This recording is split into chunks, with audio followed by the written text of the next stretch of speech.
오늘 말씀 제목은 지피지기면 백전백승이라는 제목으로 함께 은혜를 나누도록 하겠습니다.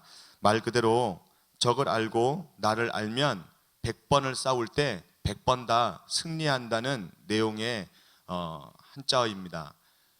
지피지기면 백전백승. 여러분들의 삶이 이렇게 적을 알고 나를 알아서 여러분들의 삶 속에 찾아오는 수많은 전쟁들이 날마다 여러분들 안에서 승리되어지기를 예수님의 이름으로 축복합니다. 사람은 연약하지만, 사람은 부족하지만 우리를 구원하신 하나님은 위대하신 줄로 믿습니다. 우리를 만드신, 우리를 창조하신 하나님은 놀라운 능력의 이 세상의 주관자이시며 통치자이시고 하나님 이 세상을 다스리는 위대한 왕인 줄로 믿습니다. 그 왕이 창세기에 어떤 일을 하셨냐면 사람을 만드셨어요. 온 우주 만물을 만드시면서 하나님이 하나님의 형상대로 사람을 만드셨어요. 이게 하나님을 알아야 되고 내가 누군지 그 안에서 나를 발견해야 됩니다. 나는 누굽니까? 나는 누구냐고 질문할 때 나를 누구인가를 발견하는 그런 가장 기반은 하나님이에요. 하나님이 나를 알게 하시고 하나님이 나를 창조하신 위대한 창조주인 줄로 믿습니다. 그래서 나를 어디서부터 해석해내야 되냐면 주님 안에서, 하나님 안에서 나를 묻고 하나님 안에서 내가 누군지 발견할 때 그때 우리가 내 존재가 얼마나 위대한지, 하나님이 나를 얼마나 존귀하게 사랑하시고 창조하셨는지를 깨닫게 됩니다. 창세기 1장과 2장은 하나님을 아는 것이고 나를 아는 것이에요. 근데 3장부터 큰 주제가 있어요. 3장, 4장, 5장, 6장 노아 홍수 나오고 6장에서 그 다음에 7장, 8장, 9장, 11장까지 바벨탑 쌓는 그까지를 어떤 큰 주제로 이 말씀을 묵상해야 되냐면 우리의 적은 누구인가? 우리의 적이 누구인지를 알아야 그 안에서 내가 싸울 대상이 누구인지를 파악하고 전략을 세우잖아요. 내가 싸울 대상이 누구인지를 전혀 모르면은 어디다 엉뚱한 데 가서 싸우는 거예요. 엉뚱한 대상 붙잡고 멱살 잡고 막 흔드는 거예요. 그러다가 지는 거죠. 적을 알지 못하니까. 그래서 창세기 3장부터 11장까지를 묵상할 때는 적은 누구인가? 그리고 적은 어떤 경로로 우리에게 찾아오는가? 적이 들어오는 경로, 유입 경로가 어디로 들어오는 건가? 이 부분을 머릿속에 염두에 둬야 합니다. 그래서 창세기 3장에서부터 11장까지는 적을 알고 나를 알기, 1장부터 2장까지는 하나님을 알고 나를 알기. 3장에 하나님이 그처럼 위대하게 천지를 창조하셨는데 벌써부터 눈 감으시면 어떡해요? 주여, 조금 있다가 눈 감으세요. 조금 있다가 8시니까 한 10분만 있다가, 아시겠죠? 10분 후에 눈 감으면 제가 용서해 드릴게요. 5분도 안 됐잖아요. 적어도 15분은 지나야지. 왜냐하면 제가 20분만 설교할 거거든요. 자, 영업을 하세요. 영업 정지하시면 안 됩니다. 눈꺼풀 크게 뜨시고, 하나님이 우리를 창조하셨는데 하나님이 창조하신 우리가 완전히 어그러지고 변질되고 완전히 굴절된 우리로 살게 되었습니다. 그 이유는 하나님 잘못이 아니라 사단이에요. 사단이 하나님이 만드신 피조물, 하나님을 못 건드니까 하나님이 만드신 하나님의 형상을 입은 사람을 건들기 시작합니다. 그래서 사람 속에 찾아오는데 하나님이 만드신 피조물 속에서, 뱀이라는 피조물 속에서 찾아와요. 그러면서 하나님과 한 약속, 선악과를 먹지 마라 라고 한 그 약속을 어기게 합니다. 그 약속을 어기면서 보암직도 하고 지혜롭게 할 만큼 탐스럽기도 한 생각들을 집어넣습니다. 생각을 집어넣다 보니까 실제로 보니까 정말 하나님 같아질 것 같은 그런 생각이 드는 거예요. 아마 그냥 제 생각입니다. 아담이 만약에 제가 아담이라서 먹었다면 그런 생각도 했을 겁니다. 그래, 내가 하나님에게 좀 더 한번 가까이 가보자. 하나님과 같이 된다고 하니까 내가 하나님과 더 친해질 수 있지 않을까라는 생각을 아마 했을 수도 있어요. 저 같으면 그럴 수도 있다고 생각합니다. 그래, 하나님과 같이 된다고? 그래, 좋아. 그러면 하나님과 더 깊이 대화할 수 있지 않을까? 하나님과 더 깊이 만날 수 있지 않을까? 그런 생각을 할 수도 있을 거라는 생각을 합니다. 근데 여러분, 우리가 여기에서 한 가지 잊지 말아야 할 사실이 있습니다. 하나님 말씀을 덮어놓고 내가 하는 생각대로 하나님을 판단하고 내가 하는 생각대로 하나님을 가까이 하려고 할 때 그때 사람은 많은 오류를 범하게 되고요, 사단이 그 틈을 타서 들어오게 되어 있습니다. 오늘 말씀을 보니까 4장에 쭉 보면 가인이 어떻게 아벨을 쳐 죽입니까? 죄지을 생각을 하는 거예요. 죄지을 생각을 하는데 4장 7절을 보세요. 4장 7절을 보면 하나님이 가인에게 하는 말이 있습니다. 하나님이 가인에게 하는 말이 뭡니까? 4장 7절, 그렇게 멀지 않으니까 우리 다 같이 큰 소리로 한번 읽어보겠습니다. 시작.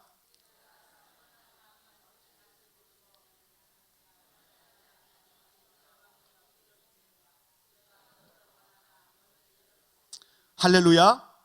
지금 가인에게 하나님이 하시는 말씀이 뭐냐면, 죄가 너를 정복하려고 하고 죄가 너를 삼키려 하지만 너는 죄를 다스리라 라고 이야기합니다. 죄를 다스리래요. 죄가 생각 속으로 들어오지만 그 생각을 받아들이지 말라고 합니다. 여러분, 오늘 우리 마음속에도 생각 속에도 자꾸 죄 지을 생각들을 집어넣습니다. 그 팔레스타인에 이런 속담이 있어요. 밤이 되면 너무 춥잖아요. 추워서 교통수단이 낙타인데 낙타가요, 사람이 치고 있는 그 조그만한 텐트 속으로 들어오려고 처음에 코를 이렇게 집어넣는데요. 사람이 이렇게 누워 있다가 여러분처럼 정이 많으신 분들은 낙타가 너무 추우니까 코를 집어넣으니까 얼마나 안쓰러워요. 그래서 그래, 코쯤이야 뭐 들어와, 그래 좀 네 코라도 따뜻하게 해라. 그렇게 안쓰러우니까 허락할 수 있어요. 근데요, 이 낙타가 코만 들어오다가 이제는 얼굴을 쑥 집어넣는데요. 그래, 얼굴까지 내가 봐줄게. 그러고 난 다음에요, 오른발이 쑥 들어온대요. 아, 이거 봐라, 좀 비좁은데 그래도 여기까지 봐준다. 근데 갑자기 왼발이 쑥 들어온대요. 그러면서 텐트가 우직우직하면서 무너져 버린대요. 찢어지고. 그러면 사람도 못 자고 낙타도 못 자고. 그래서요, 팔레스타인에 유명한 이 속담이 있는데, 낙타가 텐트 속으로 코를 밀고 들어오면 주먹으로 한 방에 날려버리래요. 한 방에. 왜냐하면 그걸 허용하면 자기도 밤에 추워서 얼어 죽게 되고 낙타로 인해서 텐트가 찢어지니까 텐트도 못 쓴다는 겁니다. 죄는 우리 마음의 생각 속으로 코를 쑥 집어넣어요. 그래, 이 정도야 뭐 내가 이길 수 있어, 다스릴 수 있어. 그러다가 이제 얼굴도 집어넣고 손도 집어넣고 몸통도 들어오잖아요. 감당이 안 됩니다. 그래서 죄는 처음부터 우리가 단절시켜야 되는데 뇌물로 될까요? 안 됩니다. 그게 바로 창세기 1장 하나님께서 주신 말씀이에요. 하나님이 주신 66권 말씀을 우리가 영적인 기반으로 삼지 않으면 사단이 들어올 때 사단이 누구인지도 알지 못하고 사단의 이 유입 경로가 어떻게 되는지도 알지 못하고 사단이 들어올 때 나의 대처 능력도 없기 때문에 그 생각에 내가 동의하고 맙니다. 제가 말씀드렸잖아요. 지적으로 동의를 하면 감정에 동요가 일어나요. 감정에 동요가 일어나면 의지가 그때부터 동력을 일으킵니다. 일을 하기 시작해요. 그래서 선한 일도 악한 일도 하게 되는 겁니다. 왜 분노해요? 분노라는 생각에 내가 동의를 하잖아요. 그러면 마음속에 감정의 동요가 일어납니다. 분노래, 자 빨리 일하자 우리. 그러면서 폭풍이 일어나기 시작합니다. 그리고 난 다음에 그때부터 의지가 동력을 일으켜서 감정이라는 그러한 지성으로 동의한 내용에 대해서 반응을 하기 시작합니다. 몸이. 근데요, 내가 성령으로 다스림 받았으니까 하나님의 형상을 나타내야지. 하나님의 성품을 나타내야지. 하나님의 성품은 6가지라 그랬습니다. 거룩, 의, 빛, 사랑, 온유, 겸손. 그래, 내가 하나님의 성품으로 내가 살아야지. 그러면서 지성으로 들어온 생각을 내가 지적으로 동의를 하면 그때부터 감정에 폭풍이 일어나요. 폭풍이 일어나면서 그래, 사랑할 수 없지만 미워할 수밖에 없는 존재지만 내가 저 인간 보호할 수 없지만 그렇지만 내 감정에 일어나는 성령님으로 인하여서 내 감정에 막 폭풍처럼 일어나는 사랑, 내 마음속에 감정이 폭풍처럼 일어나는 그런 하나님의 그 정서 때문에 그 사람에게 이제 다가가기 시작합니다. 왜냐? 의지가 동력을 일으키기 때문에. 기도하게 되고, 내 힘으로는 기도하기 힘들죠. 내 힘으로는 사랑하기 힘들죠. 내 힘으로는 그 사람, 그 영혼을 위해서 중보하기도 힘들어요. 그런데 하나님께서 내가 지적으로 동의한 그 생각에, 감정에 동요를 일으키게 하시고, 그리고 의지적으로 동력을 일으켜서 하나님의 성품이 내 안에서 배어나게 할 줄로 믿습니다. 그게 죄를 다스리는 겁니다. 죄를 다스리지 아니하면 이런 일들이 일어나지 않습니다. 왜? 죄는 하나님의 성품과 전혀 반대되는, 하나님의 성품과 전혀 등지고 있는 일들을 하기 때문입니다.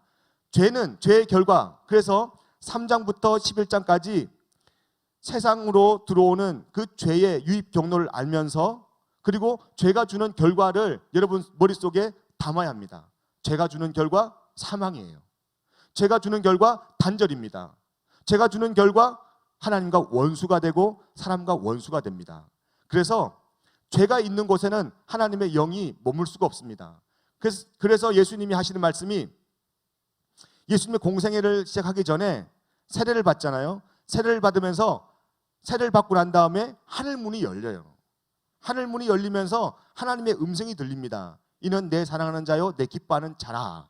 하나님의 음성이 들려요. 하늘이 열린다는 것은 뭐 진짜로 이 공간이 열리고 그러는 것, 그런 개념이 아니라 하나님의 마음이 열리는 겁니다.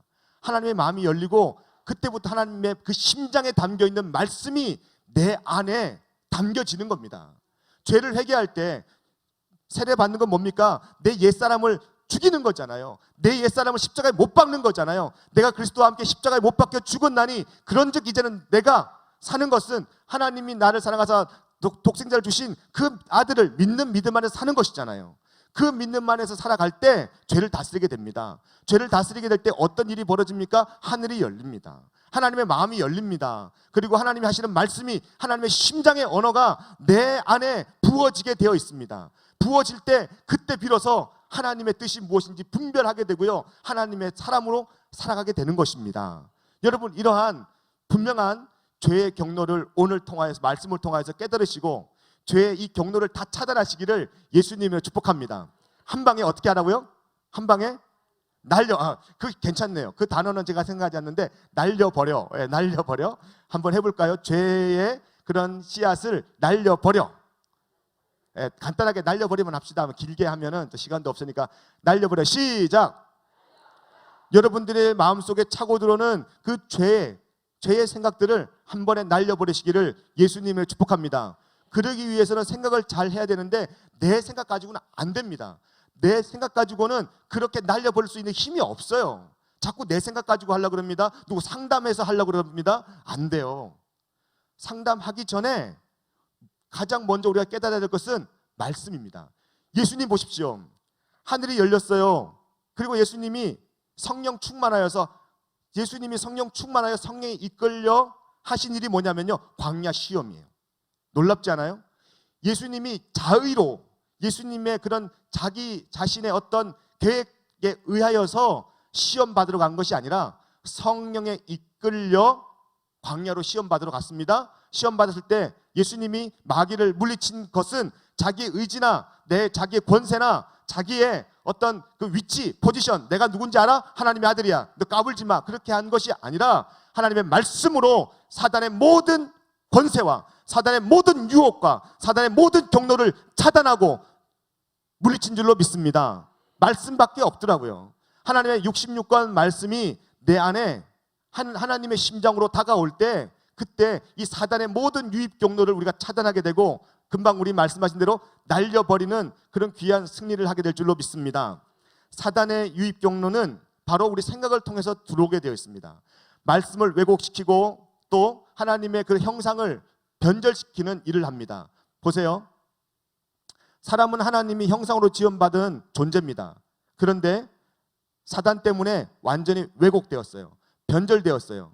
그리고 어그러졌어요. 망가져 버렸어요. 하나님은 이 망가진 채로 놔두지 않고 다시 하나님은 말씀으로 회복시킵니다. 그게 바로 예수님의 구속 사건인 줄로 믿습니다. 우리는 연약하지만, 우리는 망가졌지만, 우리는 완전히 변절되었지만, 우리는 완전히 하나님의 형상을 잃어버렸지만, 하나님은 구속의 그런 놀라운 사건을, 기가 막힌 사건을 통하여서 우리를 회복시킨 줄로 믿습니다. 그래서 기독교 역사의 가장 큰 위대한 사건 두 가지를 말씀하라고 하면, 첫 번째는요, 예수님의 십자가 사건이에요. 예수님이 기가 막힌 하나님의 아들이심에도 불구하고 이 땅에 오셔서 인간의 육신의 옷을 입고 와서 우리 모두의 죄를 십자가에서 다 한 번에 해결해 주시고, 모든 사망의 권세를 한 번에 다 짓밟아 버리시고 구속해 주신 줄로 믿습니다. 어마어마한 사건입니다. 또 하나가 뭔지 아십니까? 성령님의 내주하심이에요. 내 더러운 마음속에, 내 죄가 가득한 마음속에, 하나님의 형상을 잃어버린 내 마음속에 성령님이 내 안에, 예수님이 나의 구주이십니다, 예수님이 나의 주인이십니다, 예수님이 나의 왕이십니다, 그 말을 하는 순간 예수님은 내 속에, 성령님은 내 속에 임재하여 주신 줄로 믿습니다. 그래서 고린도전서 12장에 보니까 성령이 아니고서는 누구든지 예수님을 주라 시인할 수 없다라고 이야기합니다. 그래서 내 주님이십니다라고 그 시인하는 그 고백을 하는 순간 이미 성령님은 내 안에 내주에 계신 줄로 믿습니다. 그 성령님이 하신 일이 뭡니까? 죄를 다스릴 수 있도록 말씀을 통해서 역사하십니다. 오늘 가인이 죄를 다스리라고 하는 말씀을, 하나님이 말씀을 주셨음에도 불구하고 죄를 다스릴 수 있는 힘이 없어요. 그래서 어떻게 합니까? 9절 오늘 본문 말씀 보니까 이렇게 나와 있습니다. 여호와께서 가인에게 이르시되 내 아우 아벨이 어디 있느냐? 그가 이르되 내가 알지 못하나이다. 내가 내 아우를 지키는 자이니까. 여기에서 중요한 단어들을 여러분들이 눈여겨보아야 하는데, 9절에 보면 여호와께서 이르시되, 죄를 범하여서 살인자의 피가 흘러가는, 하나님의 의가 완전히 상실된 가인에게 하나님은 찾아가셔서 말씀하세요. 나와 여러분에게 하나님 찾아오시듯 가인에게 찾아가신 하나님은 오늘 나와 여러분에게도 찾아와 줄 줄로 믿습니다. 여호와께서 가인에게 이르시되 말씀하세요. 내 아우 아벨이 어디 있느냐? 어디 있느냐? 어디서 많이 듣던 소리 아닙니까? 어디 있느냐? 아담 찾는 거예요. 아담이 죄를 범하고 난 다음에 하나님의 시선을 피해서 나무 뒤에 숨습니다. 하나님 모를까요? 다 알아요. 다 아는데 하나님이 아담 하와 부를 때 어디 있느냐라고 묻습니다. 최초의 범죄한 아담에게 하나님께서 인간에게 던진 질문입니다. 어디 있느냐? 오늘 그 질문이 저와 여러분에게도 동일하게 하나님이 질문하십니다. 너 어디 있니? 너 어디 있니? 너 죄의 자리에 있니? 너 바로 그 어둠의 자리에 있니? 그때 우리가 해야 할 반응. 10절 보니까 이렇습니다. 9절 우리가 후반절 보면 제가 금방 읽어드렸는데, 그가 이르되, 가인이 말합니다. 내가 알지 못합니다. 내가 알지 못합니다. 여러분, 이 가인 보십시오. 하나님이 기회를 주세요. 너 어디 있느냐? 너 지금 네 위치가 어디냐? 너 지금 뭐 하고 있느냐? 라고 묻는데 하나님이 주신 기회에 가인은 부정적인 반응을 합니다. 나 모릅니다. 나 알지 못합니다. 그리고 오히려 대묻습니다. 내가 내 아우를 지키는 사람입니까? 라고 하면서 오히려 하나님께 대받아칩니다. 이게 불순종이에요. 10절 봅시다. 10절 시작. 이르시되 너가 무엇을 하였느냐? 내 아우의 핏소리가 땅에서부터 호소하느니라. 지금 이 호소라는 원어의 말은 날카로운 비명소리라는 뜻이 있습니다. 날카로운 비명소리. 날카로운 비명소리 어떨 때 써요? 여러분들 평안할 때 써요? 아니면 위험할 때 써요? 위험할 때 쓰죠. 다른 말로 말하면 사람 살려 하는 말이에요. 사람 살려.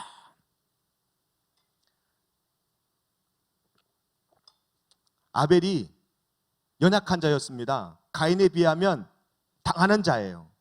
당하는 자가 여호와를 찾습니다. 사람 살려. 여러분, 오늘 우리는 연약한 자가 아닙니까? 하나님 앞에 살려주세요라고 하는 거 하나님이 다 들으시고 계신 줄로 믿습니다. 창세기 1장 3절에 보니까 하나님이 수면 중에 운행하시느니라라는 단어가 나옵니다. 운행하신다라는 말이 나오는데, 이 운행하신다는 말은 그 히브리어로 메라헤프트라는 단어인데, 이 메라헤프트라는 단어는 이 어미닭이 새끼 닭을 꼭 품어주는 거예요. 어미닭이. 그래서 이 운행한다는 말 자체가 온 우주와 천지 만물을 하나님이 꼭 품고 있다는 거예요. 하나님이 온 우주 만물을 품고 있는데 우주 만물만 품고 있는 것이 아니라 나와 여러분 한 분 한 분을 찾아가셔서 하나님이 품고 계시다는 거예요. 그게 바로 운행이라는 단어입니다. 운행. 그래서 하나님은 우리를요 머리털 끝 하나 상하지 않도록 하나님께서 꼭 품어주신 줄로 믿습니다. 근데 이 품어주시는 하나님, 보듬어 주시고 안아주신 하나님, 그 하나님이 지금 우리의 모든 소리를 다 듣고 계시는 거예요. 아유 하나님, 나 여기는 하나님 안 보이십니까? 나 지금 이렇게 힘든데 안 보이십니까? 하나님 다 아십니다. 나의 연약함, 나의 부족함, 나의 그 억울함, 나의 아픔, 나의 상처, 나의 갈급함, 하나님이 다 알고 계신 줄로 믿습니다. 염려하지 마세요. 여러분들의 그 마음의 심령 속 깊은 곳도 하나님 감찰하시고요, 다 아시고 계세요. 그러면서 호소하느니라라고 하는 그 아벨의 죽은 자의 목소리도 하나님은 들으십니다. 사람 살려 하는 목소리를 하나님 다 들으세요. 근데 11절 보니까 땅이 그 입을 벌려 내 손에서부터 내 아우의 피를 받았은즉 너가 땅에서 저주를 받으리니, 또 저주가 임합니다. 여러분, 죄를 다스리지 아니하면 계속해서 우리에게 찾아오는 것은 저주예요. 아담과 하와가 저주받아가지고 에덴 동산에서 쫓겨나서 땅에 저주를 받아서 가시덤불, 엉겅퀴가 자라기 시작합니다. 그런데 또 저주를 받아요. 이미 가시덤불, 엉겅퀴가 자라고 있는 그 상황에 무슨 저주를 받을 게 있겠습니까? 이것은 환경적인 저주입니다. 지금 원자폭탄이 한번 터지면 수십 년이 생물이 자라지 않는데요. 땅이 회복되려면 수십 년이 지나야 된대요. 땅이 저주받는 거죠. 죄는 원자폭탄보다 더 셉니다. 그래서 내가 죄를 범하면 나만 아픈 것이 아니라 모든 주변의 사람들, 그래서 죄를 범한 사람들은요 환경적인 문제도요 전혀 아랑곳하지 않습니다. 막 함부로 쓰는 거예요. 여러분, 오늘 이런 죄 때문에 상처받는 환경들이 있다면 그것마저도 우리가 회개하고 나가야 될 줄로 믿습니다. 가인이 죄를 범하니까 환경이 다 어그러지는 거예요. 환경이 다 어그러지고 오존층이 왜 생깁니까? 죄 범한 사람들이 환경을 마구 쓰니까 오존층이 생겨가지고 오존층 때문에 우리가 더 태양에 그러한 피부암도 생기고 태양의 그런 부정적인 일들을 우리가 경험하지 않습니까? 이러한 일들이 자연 파괴로 인해서 인간이 고통받게 된다는 것입니다. 12절 보니까 한번 같이 읽어볼까요? 12절 시작. 내가 밭을 갈아도 내게 주지 아니할 것이요 너는 땅에서 피하며 유리하는 자가 되리라. 그렇게 땅이 저주를 받으니까 땅이 가져야 할 힘, 땅이 가져야 할 본질, 땅이 가져야 할 그러한 생산력, 이런 능력들을 상실하게 되는 것입니다. 자연이 파괴되고 환경이 파괴되니까 땅이 원래 하나님이 창조하신 그 본질과 그 생산력을 다 잃어버리는 겁니다. 뭐 때문에 그래요? 죄를 다스리지 못해서 그런 겁니다. 이 모든 일들이 세상에 죄가 들어옴으로 말미암아 생기는 일들입니다. 그래서 우리가 이 죄를 알지 못하면 백전백승이 아니라 백전백패예요. 땅이 다 저주받고 아무리 우리가 선한 일을 한다 할지라도 죄에 대해서 우리가 정확하게 알지 못하면 이렇게 땅뿐 아니라 모든 우리의 삶의 효력도 잃어버리는 그런 우를 범하게 됩니다. 13절입니다. 중요한 구절이기 때문에 우리 큰 소리를 읽어보겠습니다. 13절 중요한 내용입니다. 시작. 가인이 여호와께 아뢰되 내 죄벌이 지기가 너무 무거우니이다. 들으면 맞는 말이에요. 그죠? 이렇게 땅도 저주받고 또 내가 이렇게 죄인이라서 살기가 너무 힘듭니다. 마음에 이런 부담이 생깁니다. 말은 맞아요. 말은. 가인이 여호와께 아뢰되 내 죄벌이 내가 지기가 너무 힘듭니다. 말은 맞는데 이 말을요 조금만 우리가 깊이 생각하면, 조금만 한 번만 더 생각해 보면 이건요 전혀 신앙인의 말이 아닙니다. 신앙인의 단어가 아니에요. 이게 무슨 말이냐면 원망이에요. 하나님을 향한 원망이에요.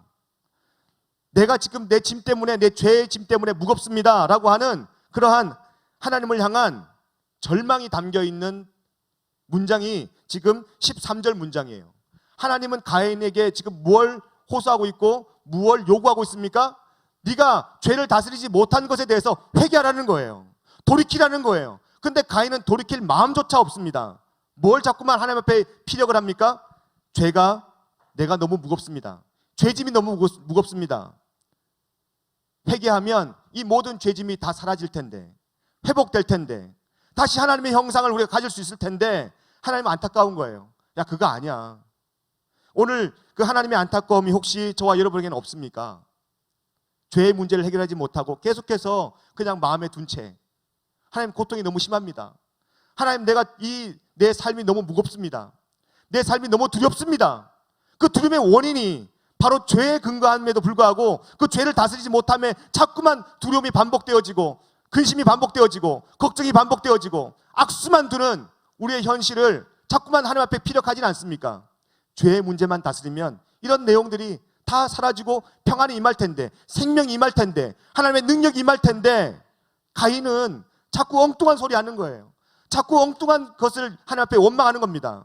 여러분, 예수님을 목자 삼지 않고, 예수님을 내 인생의 길 삼지 않고, 예수님을 내 인생의 구세주 삼지 않으면 계속해서 이런 엉뚱한 소리만 하는 겁니다. 여러분의 삶 속에 목자는 누구이며, 여러분의 삶 속에 주인은 누구이며, 여러분의 삶 속에 길을 삼고 있는 그 길은 어떤 길입니까?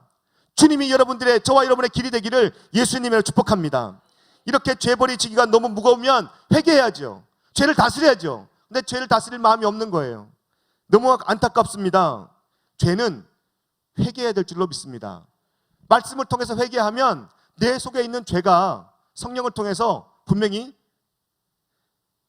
하나님은 우리 죄를 죽이고, 하나님은 우리 죄를 불태우시고 성령의 불로 태우시고, 그리고 성령의 보혈로 씻어준다 그랬습니다. 그래서 성령님은 죽이고 태우고 씻고, 이게 세트더라고요. 세트. 성령이 하시는 일, 처음에 하시는 일이 죽이고 태우고 씻고, 죽이고 태우고 씻고, 죽이고 태우고 씻고. 이가탄이 아니라 죽이고 태우고 씻고. 이가탄은 뭐죠? 예? 이가탄은 그 씹고 뭐 이렇게 세 개 있잖아요. 예? 씻고 돌리고는 스탠드바에서 돌리는데 그거 아닌데, 돌리고는 뭐라고요? 잘 안 들려요. 예. 어쨌든 제가 왜 이렇게 말씀드린지 알죠? 눈 감은 분이 두 분 계시기 때문에 한 번 더 이렇게 사인을 드리는 겁니다. 이제 말씀의 결론을 맺으니까 조금만 영업을 하시면 되겠습니다. 성령님은 세 가지를 세트로 하십니다. 죄를 죽이고 태우고 씻습니다. 그 성령님이 우리 안에서 하시는 일이 죄를 죽이고 씻고 태우고 씻는 겁니다. 태웠으면 다 씻어버리는 거예요. 갈멜산에 엘리야가 하나님 앞에 기도했을 때 그 모든 죄의 근성들이 다 성령의 불로 태워졌잖아요. 여러분, 오늘 우리 마음속에 혹시 계속해서 가인처럼, 이러한 가인의 후손들처럼, 라멕처럼 자꾸 우리 마음속에 바벨탑만 쌓고 죄 때문에 무겁습니다 원망만 하고, 두려움이 어디서부터 시작되는지 모르면서 계속 두려워만 하고, 근심만 가지고 남의 탓이나 하고, 생각에는 전부 다 어두움만 들어와 있고, 이런 부분들에서 회개하지 않는 우리의 마음을 하나님은 통탄히 여기시면서 가인에게 하신 질문을 저와 여러분에게도 하십니다. 네가 어디 있느냐? 네가 어디 있느냐? 저걸 알지 못하면 우리는 백전백패입니다. 오늘 여러분 혹시 승리하고 싶으십니까? 또 여러분들이 승리의 삶을 살고 싶으십니까? 그러면 죄의 경로, 이 죄의 유입 경로가 바로 사탄이 어떻게 들어오는지를 깨달으면 우리가 저걸 알게 될 줄로 믿습니다. 14절입니다. 주께서 오늘 이 지면에서 나를 쫓아내시온즉 내가 주의 낯을 배웁지 못하리니 내가 땅에서 피하며 유리하는 자가 될지라 물은 나를 만나는 자마다 나를 죽이겠나이다. 15절 같이 읽습니다. 시작. 여호와께서 그에게 이르시되 그렇지 아니하다. 가인을 죽이는 자는 벌을 7배나 받으리라 하시고 가인에게 표를 주사 그를 만나는 모든 사람에게서 죽임을 면하게 하시니라. 할렐루야. 그렇습니다. 정말 연약하고 강박하고 부질없는 변질된 가인에게도 하나님의 사랑은 여전히 흘러갑니다. 얼마나 위대합니까? 하나님의 사랑은 끝이 없습니다. 이 하나님의 사랑은 오늘도 나와 여러분을 꼭 보듬어 주시고 안아주시고 품어주신 줄로 믿습니다. 하나님 기다리세요. 가인이 돌아오기를 기다리세요. 여러분, 오늘 가인이 누구입니까? 저와 여러분일 수 있어요. 그리고 우리 마음속에 가인적인 요소들이 있을 수 있습니다. 오늘 함께 기도할 때 하나님, 이 가인의 마음이 제 마음이었다면, 이 죄가 어떤 우리의 이 불안과 염려, 근심, 걱정이 어디서부터 비롯되었는지 알지도 못하고 그냥 마냥 염려만 했다면, 걱정만 했다면, 두려움만 가졌다면, 하나님 오늘 이 두려움의 근원, 내 이 마음의 불안감과 초조와 그리고 이 분노와 화와 음란과 그리고 짜증과 이 모든 시기와 미움과 다툼과 질투, 이 모든 것들의 시작점은 바로 죄였습니다. 성령님이 우리 안에 들어오면 성령님이 주시는 생각은 생명과 평안이니라. 하나님 오늘 내 죄를 다스리게 하여 주옵소서. 내 죄를 한 방에 뭐라고요? 날려버려. 그것도 괜찮다. 날려. 자꾸만 줄어듭니다. 그죠? 예, 자꾸만 이제 한 자로 더 줄어들 수 있겠는데, 죄를 날려버리시기를 예수님의 축복합니다. 날려버릴 수 있는 건 우리 생각으로 안 돼요. 우리 생각은 이미 노출되어 있어요. 어둠이 다 알아요. 내 생각 갖고는 안 됩니다. 하나님 말씀, 66권 하나님 말씀, 이 말씀을 내가 주야로 묵상할 때 악인의 꾀를 쫓지 않습니다. 죄인의 길에 서지 않습니다. 오만한 자리에 앉지 않습니다. 죄인의 길에 오만한 자의 자리에, 그 자리에 내가 앉게 되는 그런 기회가 있다 할지라도 아까 우리 말씀하신 것처럼 그 오만한 자리, 죄의 자리, 악인의 자리 날려. 그래서 우리는 항상 주의 말씀을 주야로 묵상하여 시냇가의 심은 나무가 씨를 쫓아 과실을 맺듯 우리가 항상 하나님 앞에서 과실을 맺는 그런 복된 나무가 될 줄로 믿습니다. 그렇게 살아가시기를 예수님으로 축복합니다. 죄의 문제를 정확하게 다루시고 죄의 문제를 정확하게 여러분들이 다스리기를 예수님으로 축복합니다. 그리할 때 이제 우리가 뱀과 정갈을 밟으며 뿐 아니라 원수의 모든 능력을 제어할 권세를 주셨는데 그 권세를 우리가 사용하게 되는 거예요. 여러분 오늘 하나님의 그 성품이, 하나님의 성품만이 나타나기를 예수님의 축복합니다. 그리할 때 정말 참 그리스도인으로서, 크리스찬으로서 예수님이 걸어가신 그 길, 예수님이 살아가신 그 모습, 예수님이 우리를 위해서 하신 운동, 그 예수 운동을 우리가 할 수 있는 겁니다. 죄 가지고서요 아무리 선한 일을 해보십시오, 다 자기의예요. 자기 바벨탑 쌓는 거예요. 자기의 영광을 위해서, 자기의 영웅의 본능, 영웅의 본심을 위해서 다른 사람들 짓밟아 버리고요, 라멕처럼 자기의 영웅 심리를 위해서 다 죽이버리는 거예요. 그러고 난 다음에 후회하잖아요. 그게 라멕부터 나오는 겁니다. 여러분 우리에게 영웅 본능이 있어요.